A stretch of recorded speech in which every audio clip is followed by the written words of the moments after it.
Hello dear students, we are going to learn a new topic. Our topic of discussion is Wobble hypothesis. What is Wobble hypothesis? Who proposed this hypothesis? This video is going to be very important. Watch the video till the end. Hello प्यारे बच्चों, इस video में discuss करने वाले एक नया topic और हमारा टॉपिक और डिस्कशन है वोबल हाइपोथेसिस क्या होता है और किसने इसको प्रपोज किया था और इसका कैसे हम यूज़ करते हैं। एग्ज़ाम में भी इससे क्वेश्चंस आ चुके हैं, इसलिए वीडियो बहुत इंपॉर्टेंट होने वाला है। वीडियो को एंड तक देखना। My name is Deepak Lathar, I am going to explain all this in video. देखो हमारा वीडियो के अंदर टॉपिक क्या है, हमारा वोबल हाइपोथेसिस है।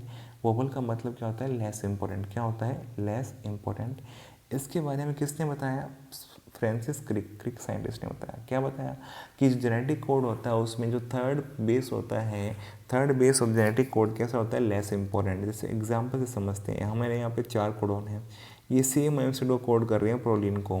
देखो पहला और सेकंड बेस सेम है, चारों के अंदर सेम है, केवल कहाँ बदल रहा है, थर्ड वाला। देखो यहाँ पे थर्ड बेस जो है अलग अलग है, तो थर्ड बेस क्या है, इसके बदलने से भी ये सेम को कोड करता रहा तब भी कोई फ़र्क नहीं पड़ा, तो हमारा थर्ड बेस क्या है, लेस इंपॉर्टेंट या वोबल बेस क्या कहलाता है। तो जेनेटिक कोड का थर्ड बेस क्या कहलाता है, वोबल बेस। क्या कहलाता है बेटा, वोबल बेस, जो कि लेस इंपॉर्टेंट होता है क्योंकि उसके चेंज होने से जो अमीनो एसिड के लिए कोड कर रहा था कोडोन वो नहीं बदला, सेम कोई कोड करता रहा।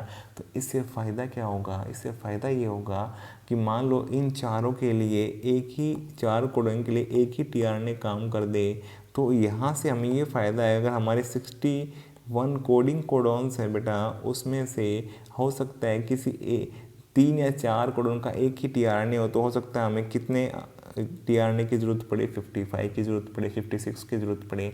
तो हमारे जितने टीआरएनए का नंबर होगा वो कोडिंग कोडॉन से कम होगा, क्योंकि यहाँ पे वोबल बेस आने की वजह से एक से ज़्यादा कोडोन के सेम टीआरएनए काम कर सकते हैं।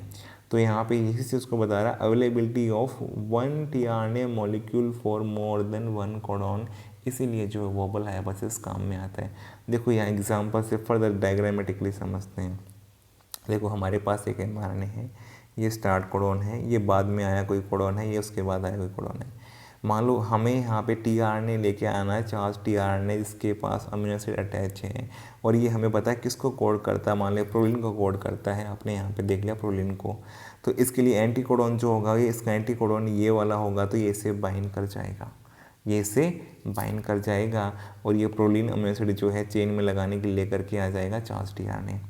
ये सेम इसके लिए भी काम कर सकता है। ट्रिपल सी भी किसको कोड करता है बेटा, ट्रिपल सी भी किसको कोड करता है, प्रोलीन को। तो ये सेम टीआरएनए, इसी के जैसा टीआरएनए फिर से प्रोलीन लेके आ सकता है। तो हमने एक ही टाइप के टीआरएनए से दोनों कोडोन के लिए काम करवा लिया, प्रोलीन लगवा लिया उससे। यहाँ पे जो एंटी कोडोन है बेटा, इसको हम किस डायरेक्शन में पढ़ते हैं, 5 to 3 में पढ़ते हैं। इसको 5 to 3 में पढ़ेंगे तो इसका कौन सी पोजीशन जो है वोबल होगी, फर्स्ट पोजीशन। एंटी कोडोन का फर्स्ट बेस, जेनेटिक कोड का कौन सा बेस, थर्ड बेस वोबल होता है। तो यहाँ पे कौन सा होगा, हम 5 से आएंगे तो ये पहला बेस होगा, ये दूसरा होगा, ये तीसरा होगा। तो यहाँ से पहला एंटी कोडोन का पहला बेस, कोडोन का थर्ड बेस। तो ये चीज़ समझो, कोडोन का थर्ड बेस जेनेटिक कोड का, और एंटी कोडोन का कौन सा, पहला बेस, वो वोबल कहलाते हैं। तो यहाँ पे ये अगर वोबल ना होता तो ये अलग इसके टीआरएनए लाना पड़ता, अलग टाइप का, मतलब टाइप अलग का, इसे तो अलग लेके आना पड़ेगा, लेकिन टाइप कैसा होगा, सेम, बिल्कुल सेम एंटी कोडोन वाला करके इसके लिए भी काम कर सकता है। तो यहाँ पे सेम, यहाँ पे एंटी कोडोन दोनों के लिए काम कर रहा है, तो इसलिए वोबल हाइपोथेसिस में यही बताया गया है कि यहाँ पे अगर क्या हो जाए बेटा, क्लियरली आप देख सकते हैं कि एक से ज़्यादा कोडोन के लिए same type of anti codon ने काम कर दिया, इसी को हम क्या बोलते हैं, वोबल हाइपोथेसिस। तो यहाँ से क्वेश्चन ऐसे भी आ सकता है डायरेक्टली कि जो टीआरएनए के रिक्वायरमेंट है, टाइप्स ऑफ टीआरएनए, क्या वो कोडिंग कोडोन के बराबर होगा उनका नंबर, नहीं, कोडिंग कोडोन से हमेशा कम होता है जितने टीआरएनए मॉलिक्यूल ट्रांसलेशन में पार्टिसिपेट करते हैं। तो इसलिए जो है यहाँ पे इस तरह क्वेश्चन एग्जाम में आ सकते हैं। वोबल बेस कौन सा होता है, कोडोन का थर्ड बेस, एंटी कोडोन का फर्स्ट बेस होता है। यही सब एग्ज़ाम में आया हुआ है, इससे ज़्यादा आपको जानने की ज़रूरत नहीं है। इतनी बातें अगर जान गए तो आप एग्ज़ाम में क्वेश्चन आएगा तो सॉल्व कर लेंगे बहुत ईजिली। मुझे उम्मीद है सब बातें आपको समझ में आ गई होंगी। अगर आपको वीडियो पसंद आया वीडियो को लाइक करो, कमेंट करो, चैनल पे नए हो चैनल को सब्सक्राइब करो, अपने फ्रेंड्स के साथ शेयर करो। Thank you for watching the video.